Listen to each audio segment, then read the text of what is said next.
श्री कारिक महाराज द्वारा सहरा स्नान। सोयरी घर में जब कारिक महाराज सिर्फ 3 दिन के ही थे तो श्री दिनकर जी महाराज ने कारिक महाराज को सहरा स्नान करने के लिए सपने में ही प्रेरित किया और सहरा के बारे में सारी बात बतलाई। सपने के अनुसार सोयरी घर में श्री कारिक महाराज ने अपनी माता से सहरा स्नान जाने के लिए विनती किया। तब माता अपराशती समझ गई कि श्री दिनकर जी महाराज की इच्छा से यह सब इसने विचार किया है। माता अपराशती सहरा स्नान की कठिनाई के बारे में भली बात जानती थी, अतः कारिक को जांचने के लिए माँ ने उनसे प्रश्न किया कि बतलाओ कि सहरा पोखरी कौन कोड़ा है। इंद्रपुर से पत्थर का जाट किसने लाकर सहरा में स्थापित किया है। जब सहरा पोखरी का जग हुआ तो इंगुड़ सिंदूर पिठार से पूजा किसने किया। सहरा पर सखुआ शीशो हरौती बांस चाप बांस और अमती अराई का कांट किसने रोपा है।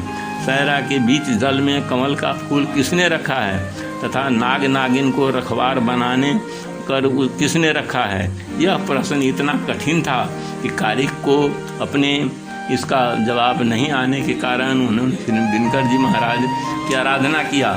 शिष्य की विनती पर श्री दिनकर जी महाराज ने उसको दर्शन दिए और आराधना का कारण पूछा। तब श्री कारिक महाराज ने सब समस्या के बारे में बतलाए। इस पर अगले प्रश्न पर सब प्रश्न का जवाब श्री दिनकर जी महाराज ने कारिक महाराज को इस प्रकार बतला दिए। सहरा पोखरी ज्योतिष जी महाराज ने खनाया था और पत्थर की जाट उसने ही लाकर स्थापित किया है। जाट की पूजा अपराशती ने की है, बाकी सब काम दिनकर जी महाराज ने स्वयं किया है और फिर अंतर्ध्यान हो गए। कारिक ने अपराशती को सब बात बतलाई। माँ समझ गई यह सब फेरी श्री दिनकर जी महाराज का है। इस पर माँ समझाती है कि सहरा बहुत ही दूर है, रास्ता कठिन है, तुम्हारे वास्ते हम अपने दरवाजे पर ही सहरा पोखरी खनवा देते हैं और उस तरफ व्यवस्था ही कर देते हैं। तुम यहीं सहरा स्नान करो। वास्तविक सहरा में स्नान करने की इच्छा छोड़ दो। इस पर श्री कारिक महाराज ने अपने पिता माता से कहा कि इस सहरा में सब कोई स्नान कर सकेगा तो इसकी कौन शेखी यानी महत्व रहेगा। जल्दी से उस सहरा में जाने का हुक्म दे दो, नहीं तो मैं तुम्हारा दूध नहीं ग्रहण करूँगा और रोते रोते अपने प्राण त्याग दूंगा। इस कठिन हट से विवश होकर माँ ने बेटे को जाने की अनुमति तो दे दी, लेकिन प्रश्न रखी थी कि अगर कहीं तुम्हें कुछ हो गया तो यहाँ हमें इसकी जानकारी कैसे होगी। तो कारिक ने माँ को समझाया कि सहरा स्नान करते समय यदि मेरी मृत्यु हो जाएगी तो तुम्हारे आंगन में लगाया हुआ श्याम तुलसी का सब पात झड़कर सूख जाएगा और अपने देवघर में यदि तुम्हारे स्नान से दूध की जगह खून बहने लगे तब तुम समझ लेना कि मेरी मृत्यु हो गई है। तब तुम हमारी क्रियाकर्म श्राद्ध आदि कर देना। कारिक महाराज ने माता जी से कहा कि मेरे जाने के लिए एक पूरा बांस डाला का पूजा का सामान ही व्यवस्था करो। उधर जिस दिन घड़ी में कारिक महाराज का जन्म हुआ था ठीक उसी दिन और उसी घड़ी में गंगा किनारे हृदयपुर में एक बछेरा घोड़ा का बच्चा का जन्म हुआ था। उस बछेरा का नाम था रमेल बछेरा रखा था। ठीक उसी घड़ी पल में गोनरपुर के बांस घाट में गोनर सिंह राजा को एक लड़की पैदा हुई थी। उसका नाम अमृता सती था। वह लड़की पीछे जाकर कारिक महाराज की धर्म पत्नी बनी। साथ ही सतखोलिया पहाड़ पर एक एक कोरा बांस भी पैदा हुआ था। कारिक महाराज की यात्रा के लिए आवश्यक सार सामान जैसे दलिया धूप अक्षत बेत आदि की व्यवस्था में लग पड़ी अपराशती माता। दलिया को वास्ते माता डोम के यहाँ पहुँची और वे डोम से बोली कि तुम सतखोलिया पहाड़ पर जाकर एक पोरा बांस को काट कर लाओ और उसी से डाला तैयार करो। उसके लिए तुमको 1 आना पैसा साईं यानी बैना के रूप में लो। डोम ने कहा कि मैं कैसे सतखोलिया पहाड़ पर जाऊं, मुझे तो हिंसक जानवर यानी बाघ सिंह आदि खा लेंगे।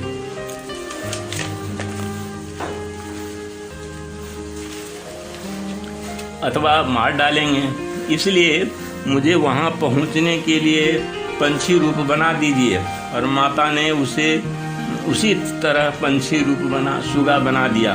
जादू की गुंजी कान में रख दी और चोंच में काटी यानी बांस काटने का हथियार पकड़ा दी, और उन्होंने कहा कि एक ही छौ में बांस काटना चाहिए।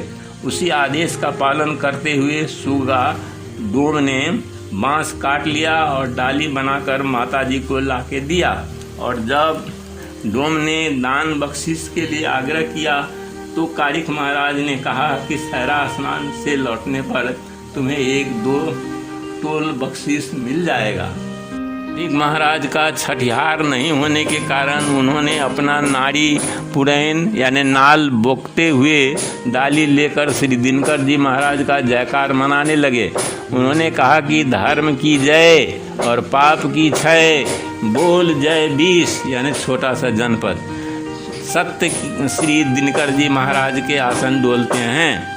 सहरा स्नान जाने से पहले कारिक महाराज ने अपने गांव सातों टोल पड़ोल में घूमकर सब लोगों से आग्रह किया कि मैं सहरा स्नान करने जा रहा हूं, अतः मेरे परोक्ष में हमारा धान माल की रक्षा एवं बूढ़ी माता पिता की सेवा कर दीजिएगा। मेरे लौटने पर आप सब लोगों को बख्शिश दूंगा।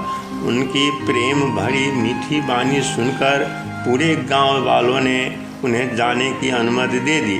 सब लोग खुश होकर जयकार मनाने लगे। कारिक महाराज अपने हाथ में डाली और बेंत लेकर श्री दिनकर जी महाराज का हाथ लगाते हुए सहरा स्नान के लिए विदा हो गए।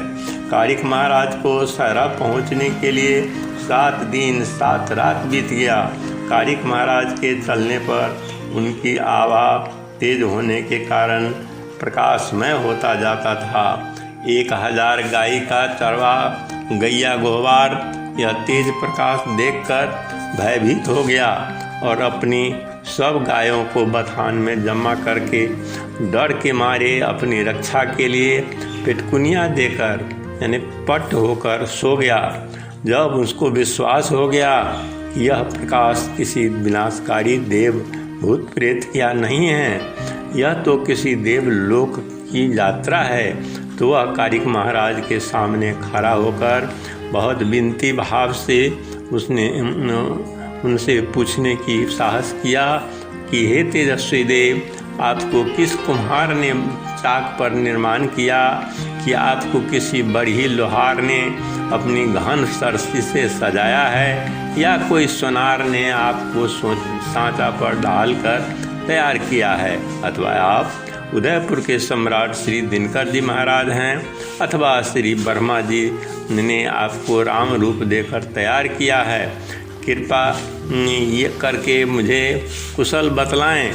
गैया गोहवार की विनती सुनकर श्री कारिक महाराज बोले कि हे गोहिवार, ये सब बात नहीं है। मैं परौलवासी माता अपरासती का बालक हूँ। दुलार से मेरा नाम उन्होंने कारिक रखा है। गैया गोहवार राउत ने विनती किया कि हे कारिक महाराज, इस रास्ते से सहरा स्नान के लिए जो 7 से भक्ता गया है वे एक भी अभी तक लौटकर नहीं आया है।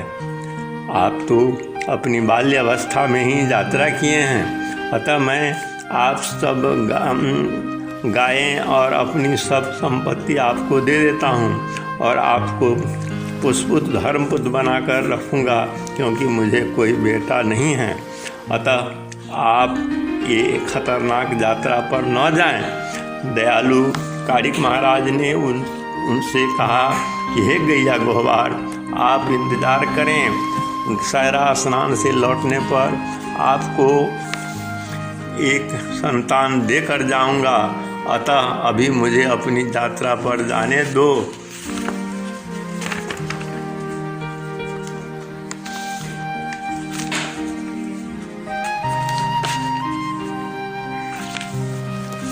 उसने सहर्ष कारिक महाराज को विदा किया। कारिक महाराज जब आगे बढ़े तो उनके रास्ते में एक पाखर का गाछ यानी पेड़ था। नैना मैना जोगिन अपनी जोग बल से उस पेड़ को सुखा दी थी और वहाँ पर नाग नागिन को रख छोड़ी थी।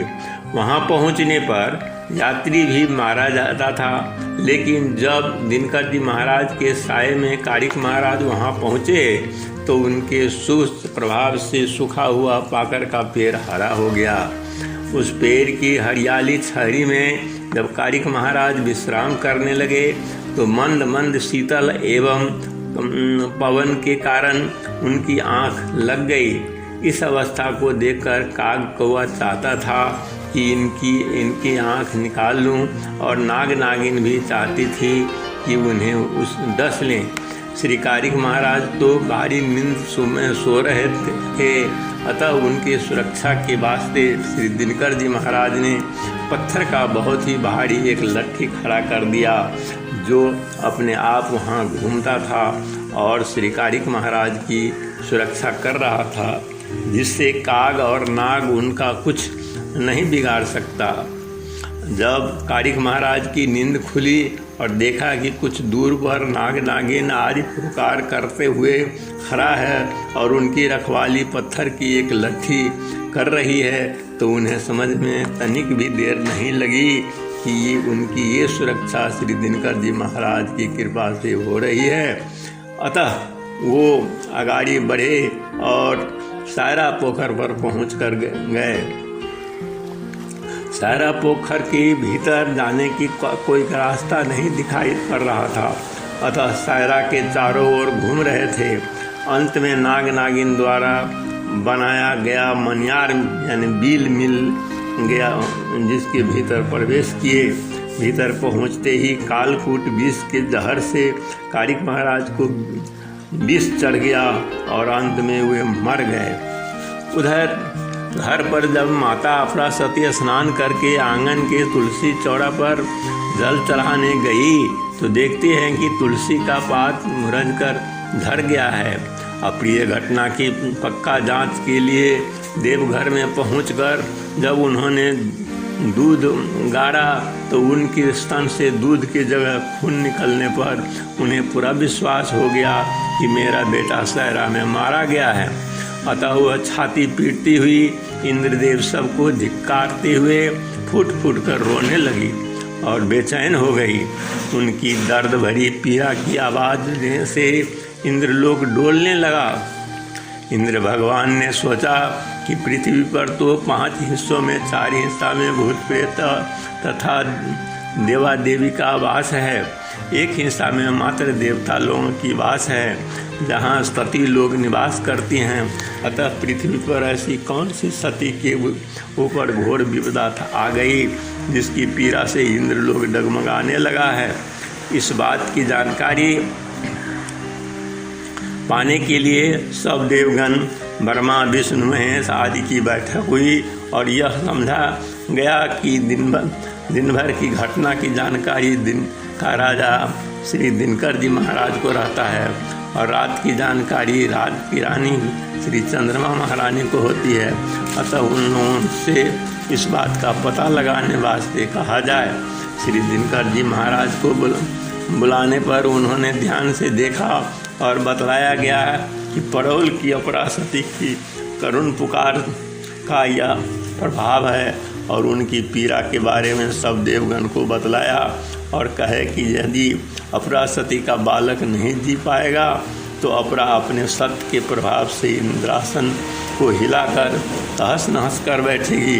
अतः सब देवताओं को आग्रह पर इंद्र ने देव ने 500 गरुड़ को कारिक महाराज का विष उतारने के लिए सायरा पोखर पर भेजा, लेकिन इन गरुड़ों द्वारा भी कारिक महाराज का शरीर का विष जब नहीं उतरा और उनका शरीर काला पड़ता गया, तब अंत में जिस गरुड़ पर स्वयं विष्णु भगवान स्वयं सवार होते थे वो गरुड़ भेजा। उनके पहुँचने पर कारिक महाराज के शरीर से पूरा विष उतर गया, वे पुनः जीवित हो गए। साथ ही सायरा पोखर का जल भी निर्मल हो गया। उसके बाद फिर कारिक महाराज ने श्री दिनकर जी महाराज का हाँक लगाते हुए सायरा में स्नान किया और वे विशाला सांप नाग को खिहारने लगे और नाग अपनी सुरक्षा के लिए बहुत जगह छिपने लगा। अंत में कारिक महाराज नाग को अपने बस में करके सायरा का जाट कमल फूल लेकर वापस लौट गए। रास्ते में जिस जिस व्यक्ति को जो समस्याएं थी उन सब का गाय गोहवार फलित वरदान करते हुए पड़ोल पहुँचे तथा पड़ोल वासियों की इच्छा भी पूरी हुई।